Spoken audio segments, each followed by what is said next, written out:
Hello विद्यार्थ्यांनो, आजच्या या व्हिडिओमध्ये आपल्याला पहिल्या प्रकरणामधला जो शेवटचा भाग आपण प्रादेशिकतावाद पाहत आहेत, त्यामध्ये आपण ज्या विविध संघटनेचा अभ्यास करत आहोत त्यामधल्या शेवटच्या 2 प्रादेशिक संघटना त्यांचा विचार त्यांचा अभ्यास आपल्याला या व्हिडिओमध्ये आपल्याला करायचा आहे। 2 संघटना शेवटच्या राहिलेल्या आहेत, एक G20 आणि दुसरी शांघाय सहकार्य संघटना। तर सुरुवातीला आपल्याला G20 या संघटनेची माहिती आपल्याला घ्यायची आहे। तर विद्यार्थ्यांनो, ही G20 म्हणजे यामध्ये 20 देश समाविष्ट आहेत।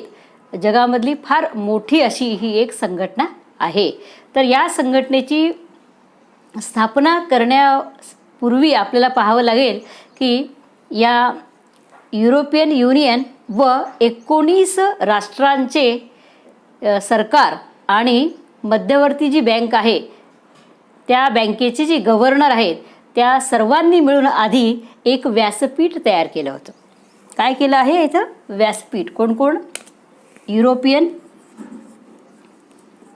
युनियन,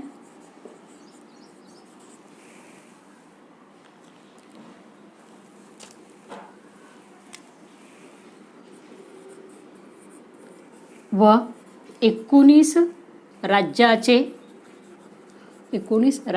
सरकार व मध्यवर्ती बँकेचे गव्हर्नर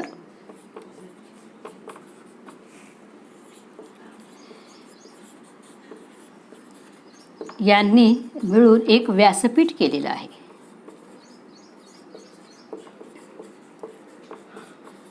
व्यासपीठ निर्माण केले। तर विद्यार्थ्यांनो, सुरुवातीला या संघटनेची स्थापना होण्यापूर्वी एक व्यासपीठ आधी निर्माण केले। व्यासपीठ म्हणजे काय आहे? ज्या ठिकाणी अनेक राज्य जे एकत्र येऊन एका व्यासपीठावर आपले विचार व्यक्त करू शकतात। आधी व्यासपीठ म्हणून हे स्थापन झालं होतं, परंतु नंतर याचं रूपांतर हे काय झालेलं आहे? G20 या प्रादेशिक क्षेत्रीय संघटनेचं म्हणजे त्याचं रूपांतर झालेलं आहे। तर त्यानंतर म्हणजे 26 सप्टेंबर 1999 याची स्थापना कधी झाली? तर स्थापना ही 26 सप्टेंबर 1999 मध्ये स्थापना झालेली आहे। तर विद्यार्थ्यांनो लक्षात घ्या, ही संघटना जी स्थापन झालेली आहे ती कधी झाली? तर 26 सप्टेंबर 1999। आणि या संघटनेमध्ये जे देश समाविष्ट होते ते काय होते? ते प्रगत आणि विकसनशील देश असे एकत्र येऊन ही संघटना तयार झाली होती। प्रगत व विकसनशील देश,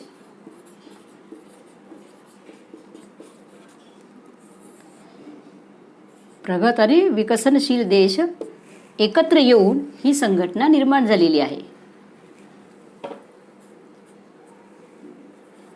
देश एकत्र येऊन संघटनेची स्थापना झालेली आहे।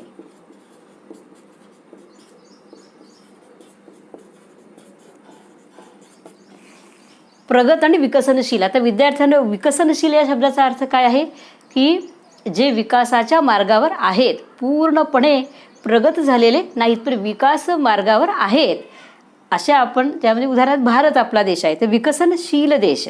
तर प्रगत व विकसनशील देश असे एकत्र येऊन अशी ही G20 ही संघटना निर्माण झालेली आहे।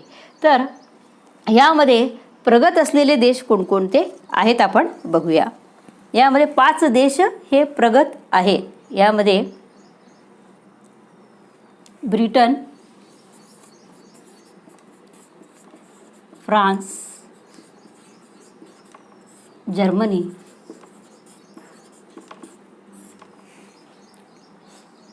अमेरिका आणि जपान।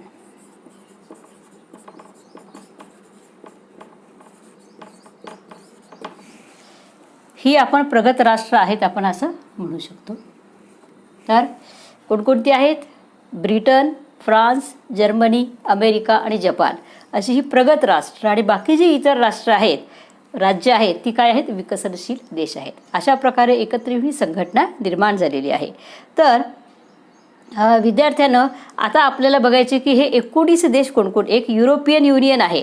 युरोपियन युनियन आपण या संघटनेची माहिती बघितलेली आहे. तर विद्यार्थ्यांना या युरोपियन युनियनमध्ये किती देश समाविष्ट होते आपण बघितलेलं आहे, 28. तर या 28 पैकी एक जो देश आहे त्या देशांनी म्हणजे ब्रिटन या देशांनी त्याच्यातून एक्झिट केलेला आहे, म्हणून याची संख्या किती झालेली आहे, 27. तर युरोपियन युनियनमधले 27 देश आणि एकूण उर्वरित 19 राज्य अशी मिळून ही संघटना निर्माण झालेली आहे. तर 20 देश कोणकोणते आहेत, म्हणजे 20 ने 19 ते आपण बघूया कोणकोणते देश या G20मध्ये येतात. तर ब्रिटन, फ्रान्स, जर्मनी आणि हे प्रगतिशील देश आहेत.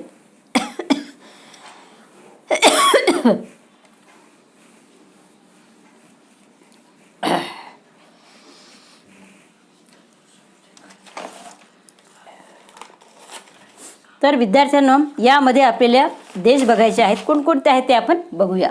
एक European union,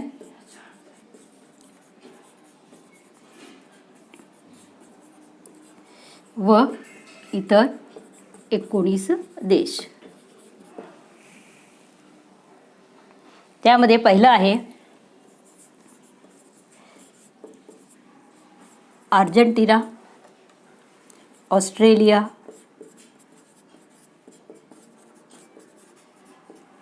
Brazil, Canada,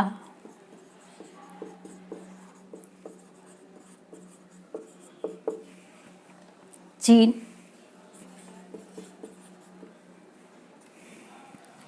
France, Germany,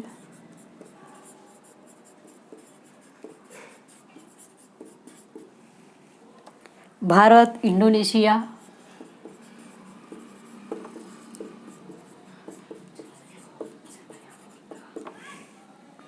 Italy,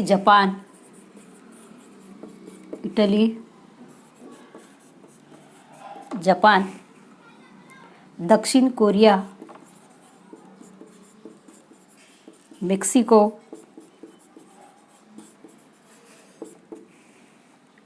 Russia, Saudi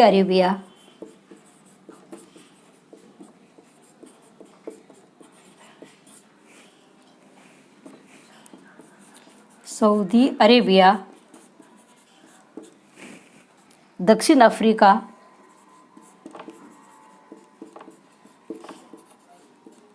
तुर्की, ब्रिटन,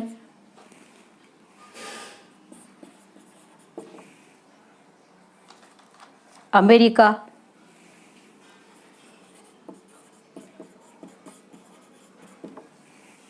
तर विद्यार्थ्यांना लक्षात घ्या की यामधले 19 देश कोणकोणते आहेत. तर यामध्ये अर्जेंटिना, ऑस्ट्रेलिया, ब्राझील, कॅनडा, चीन, France, Germany, Bharat, Indonesia, Italy, Japan, दक्षिण कोरिया, मेक्सिको, रशिया आणि सौदी अरेबिया, दक्षिण आफ्रिका, तुर्की, ब्रिटन आणि अमेरिका असे हे 19 आणि युरोपियन युनियन असं मिळून G20 ही एक संघटना निर्माण झालेली आहे. तर यानंतर आपल्याला बघायचं आहे की या संघटनेची आपल्याला एक थोडक्यात माहिती घ्यायची आहे.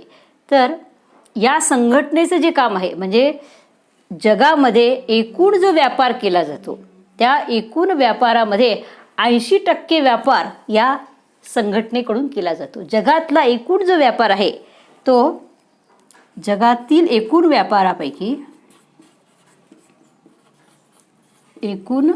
व्यापारापैकी 80% व्यापार या संघटनेकडून केला जातो.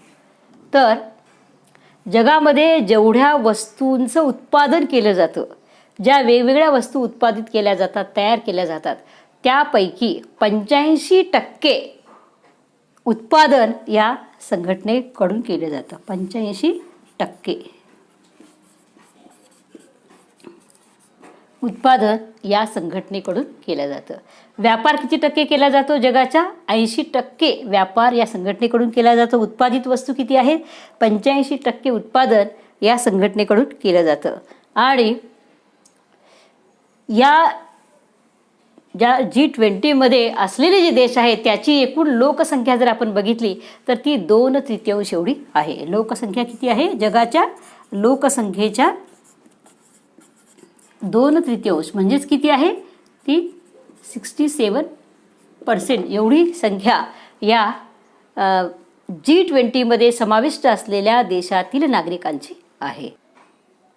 तर विद्यार्थ्यांना तुम्हाला लक्षात आलं असेल की ही G20 जी संघटना आहे या संघटनेचा व्यापार हा जगातील व्यापारापैकी 80%, 85% उत्पादन आणि लोकसंख्या या देशातील जगातील एकूण लोकसंख्येच्या 67% म्हणजे 2/3 लोकसंख्या या संघटनेची आहे.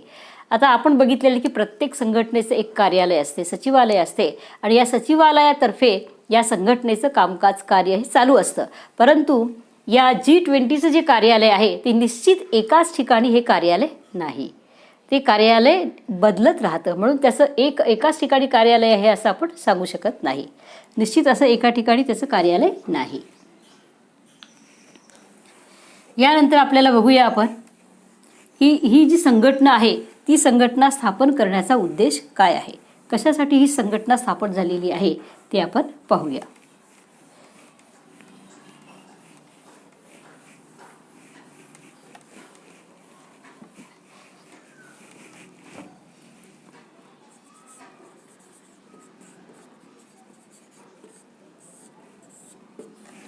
तर या संघटनेची उद्दिष्ट जर आपल्याला पाहायची असतील त्यामध्ये काय आहे की पहिलं आहे आर्थिक स्थैर्य, जागतिक क्षेत्रामध्ये आर्थिक स्थैर्य निर्माण करणे.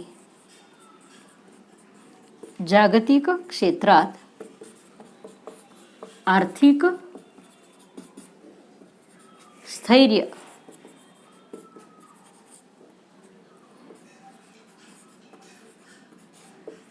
निर्माण करणे.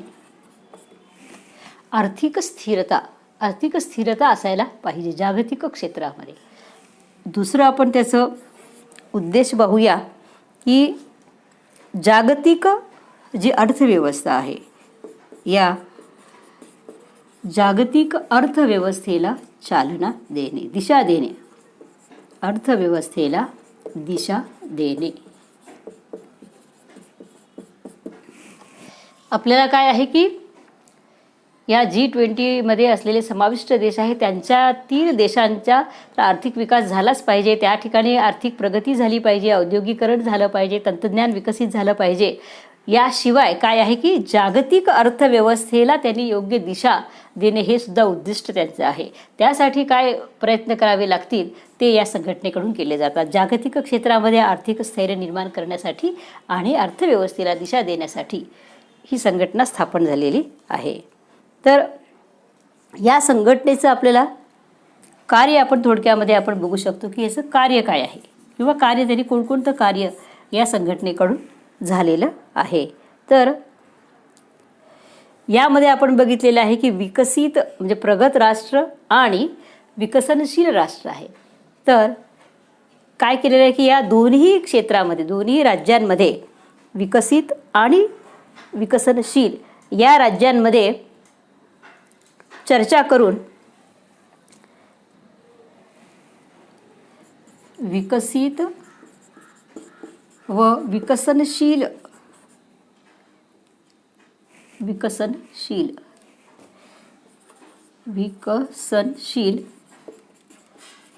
राज्यात चर्चा घडवून आणणे. तर विद्यार्थ्यांना आता याचं दरवर्षी या संघटनेची एक बैठक घेतली जाते. तर या बैठकीमध्ये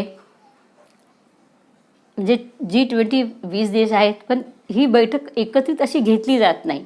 तिथे काय केलं जातं, 4 देशाचा मिळून एक गट तयार केला जातो. असे 5 गट तयार केले जातात. 4 देशांचा एक गट तयार केला जातो. आता हे 4 देश आहेत त्यांचा मिळून एक गट तयार केले जातात. एक गट तयार केले जातात. असे 5 गट तयार केलेले आहेत. 5 गट 4 × 5 = 20 आणि दरवर्षी ही जी बैठक घेतली जाते, या बैठकीमध्ये अशाच प्रकारे 4-4 देशांना समाविष्ट करून ही बैठक घेतली जाते आणि या संघटनेला पुढील कोणते निर्णय घ्यायचे आहेत, कोणत्या आर्थिक, सामाजिक, राजकीय कुठले संबंध आपल्याला ठरवायचे असतील, आपली डिमांड करायची असतील, त्यासंबंधी काय उपाययोजना करायची असतील, त्यासाठी या परिषदेमार्फत काम केलं जातं. आता या परिषदेमध्ये कोण कोण सहभागी होतं, तर या परिषदेमध्ये त्या राष्ट्राचे प्रमुख, त्यानंतर त्या राष्ट्राचे परराष्ट्र मंत्री, त्यानंतर बँकांचे गव्हर्नर ह्याच्यामध्ये समाविष्ट होतात. कोण कोण आहे? परराष्ट्र मंत्री, त्यानंतर राष्ट्रप्रमुख, बँकांचे गव्हर्नर,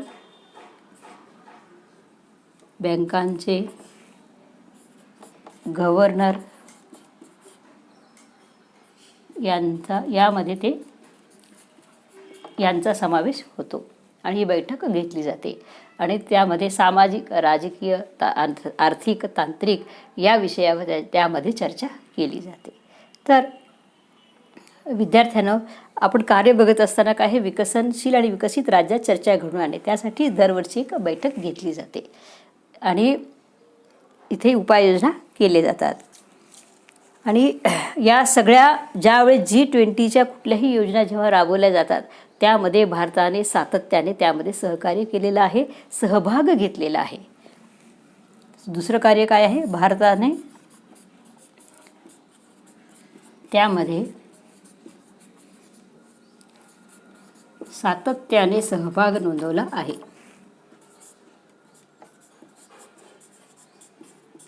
विद्यार्थ्यांना लक्षात घ्या की या ज्या संघटनेचं कार्य काय आहे, तर जागतिक अर्थव्यवस्थेला या ठिकाणी उद्दिष्ट, जागतिक अर्थव्यवस्थेला दिशा दिली आणि कार्य बघत असता आपण काय बोलू, विकसनशील आणि विकसित राष्ट्र यांमध्ये चर्चा घडवून आणणे. दुसरं, ज्यावेळेस या परिषदा घेतल्या जातात त्या परिषदेला उपस्थित राहणे, त्यांना सहकार्य करणे आणि आपले आर्थिक, सामाजिक, राजकीय संबंध दृढ करण्यासाठी प्रयत्न करणे. आता यानंतर आपल्याला या संघटनेचं थोडक्यात मूल्यमापन आपल्याला बघायचं आहे.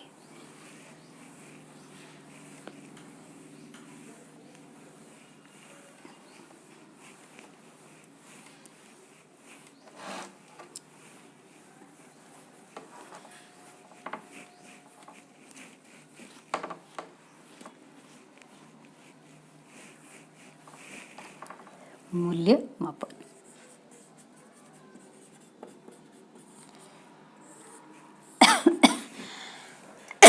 मूल्यमापन आपल्याला बघायचं आहे.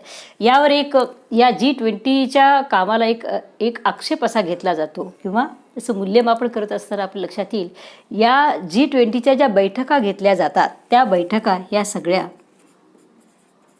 बंद दरवाजाच्या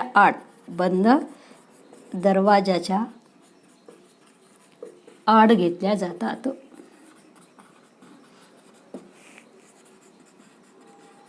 म्हणजे काय आहे, या बैठकीमध्ये कोणती चर्चा झाली, कोणते निर्णय झालेले आहे ते जाहीरपणे जाहीर करत नाही. त्यामध्ये काय आहे, बंद दरवाजाच्या आड त्या ठिकाणी बैठका घेण्यात येतात आणि त्यामुळे जगामधले जी इतर राज्य आहेत त्यांना या बैठकीमध्ये कोणती चर्चा झालेली आहे हे त्यांना स्पष्टपणे समजत नाही. त्यांना या बैठका अशा एक आक्षेप आहे की अशा बंद दरवाजाच्या आड बैठका घेतल्या जातात.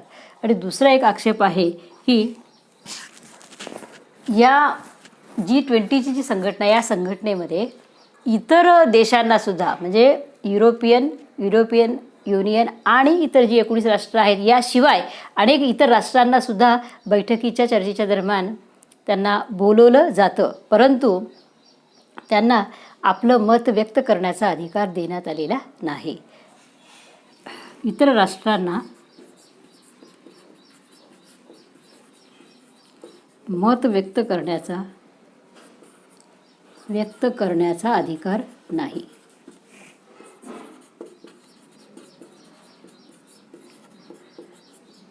आणखी एक आहे, यामध्ये आणखी काही 3 देश आहेत महत्त्वाचे. त्यामध्ये पोलंड, स्पेन आणि सिंगापूर.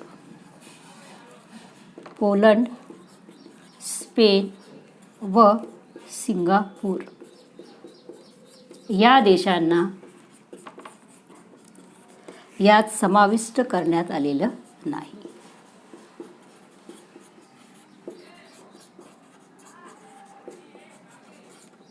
तर विद्यार्थ्यांनो, या G20 या संघटनेची माहिती आपण आता पूर्णपणे घेतलेली आहे. तर G20ची स्थापना कधी झालेली आहे? 26 सप्टेंबर 1999ला. यामध्ये युरोपियन युनियन आणि इतर 19 राज्य समाविष्ट आहेत. या संघटनेचा उद्देश काय आहे? या संघटनेने कोणतं कार्य केलेलं आहे? आणि या संघटनेचे एकंदरीत मूल्यमापन जर आपण बघितलं तर त्यावर आपल्याला हे 3 मुद्दे लक्षात येतात. तर अशा प्रकारे आपली ही जी संघटना आहे G20, ही संघटना, या संघटनेची माहिती आपली संपलेली आहे. यानंतर आपल्याला दुसरी संघटना पाहायची आहे. तर विद्यार्थ्यांनो, या प्रकरणामधल्या शेवटची जी प्रादेशिक संघटना आहे त्या संघटनेची माहिती आपण आता पाहणार आहोत. शांघाय सहकार्य संघटना, त्याला SCO असं म्हटलं जातं. शांघाय सहकार्य संघटना. तर या संघटनेची स्थापना ही 15 जून 2001 मध्ये या संघटनेची स्थापना झालेली आहे.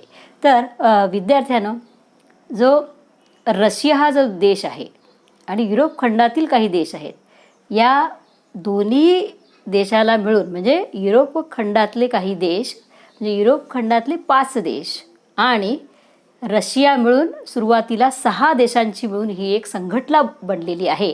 त्यामुळे त्याला युरेशियन संघटना असं सुद्धा म्हटलं जातं. काय आहे? युरेशियन संघटना.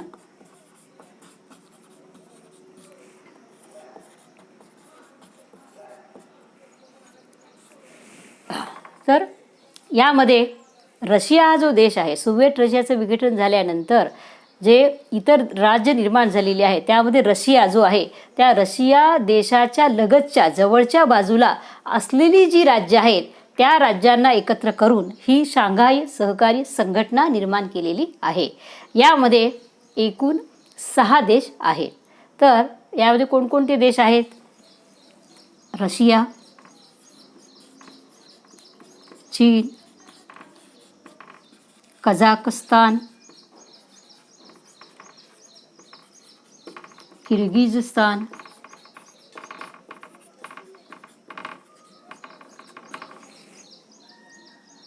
उझबेकिस्तान,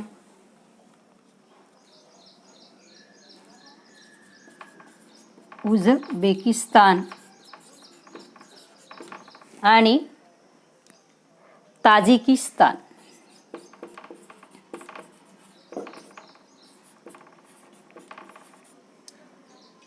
असे 6 देश आहेत.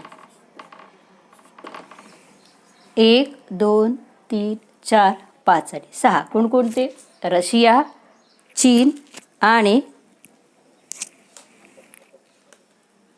कझाकस्तान, किर्गिझस्तान, उझबेकिस्तान, ताजिकिस्तान असे 6 देशांचा समावेश या संघटनेमध्ये झालेला आहे. तर 2016 मध्ये आणखी 2 देश यामध्ये समाविष्ट झालेले आहेत. कोणते देश आहेत? एक भारत आणि दुसरा पाकिस्तान. भारत व पाकिस्तान सामील झालेले आहे. तर विद्यार्थ्यांनो, मग आता या संघटनेमध्ये एकूण किती देश झालेले आहेत? पहिले 6 आणि नंतरचे 2, म्हणजे एकूण 8 देश मिळून ही संघटना निर्माण झालेली आहे. तर या संघटनेचा उद्देश आपल्याला पाहायचा आहे. कोणकोणते देश समाविष्ट झालेले आहेत यानंतर आपण त्याचा उद्देश आपण पाहू शकतो. ही संघटना कशासाठी स्थापन झालेली आहे?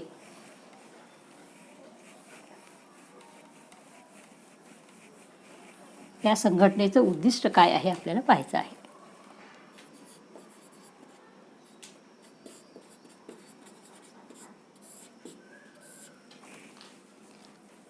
तर या संघटनेचं उद्दिष्ट काय की जगामध्ये जो दहशतवाद वाढत आहे त्या दहशतवादाला लढा देण्यासाठी जागतिक स्तरावर ज्या काही उपाययोजना केल्या जातात त्या उपाययोजनेला सहकार्य करणे, म्हणजे दहशतवादाला आळा घालणे.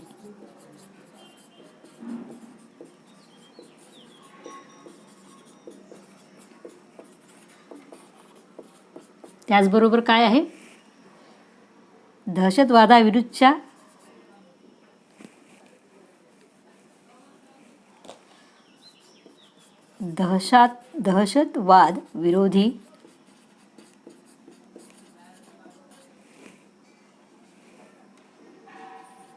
दहशतवाद विरोधी गोष्टीस किंवा सहकार्य करणे.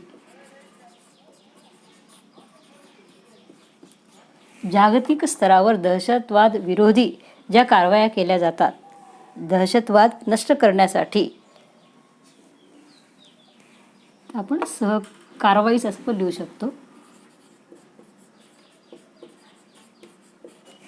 सहकार्य करणे.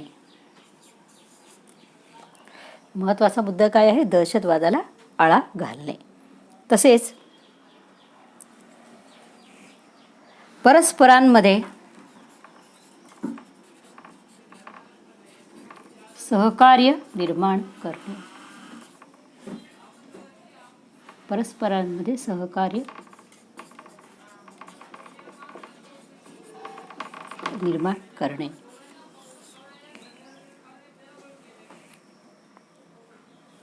आपल्या सीमांचे रक्षण करणे, आपल्या देशाच्या सीमांचे रक्षण करणे.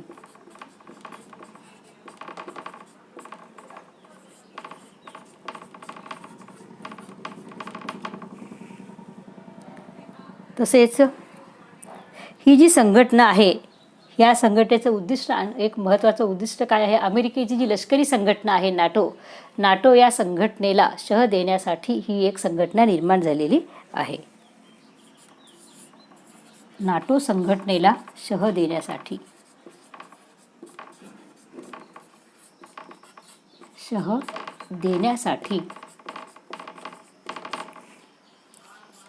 ही संघटना निर्माण झालेली आहे.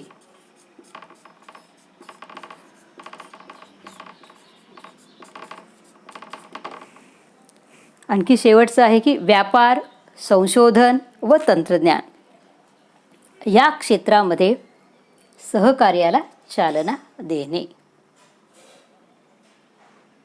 पुढचं आपण एक वैशिष्ट्य बघूया, 5वं. व्यापार, तंत्रज्ञान, संशोधन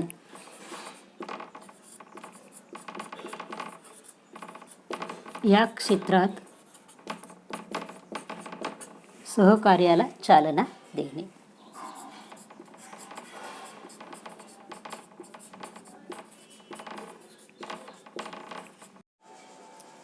तर विद्यार्थ्यांनो, आणखी एक शेवटचं याचं उद्दिष्ट काय आहे, परस्पर राज्य, म्हणजे याच्यामध्ये समाविष्ट असलेली जी 8 राज्य आहेत त्या राष्ट्रांमध्ये आर्थिक सहकार्य निर्माण करणे, आर्थिक प्रगती करणे.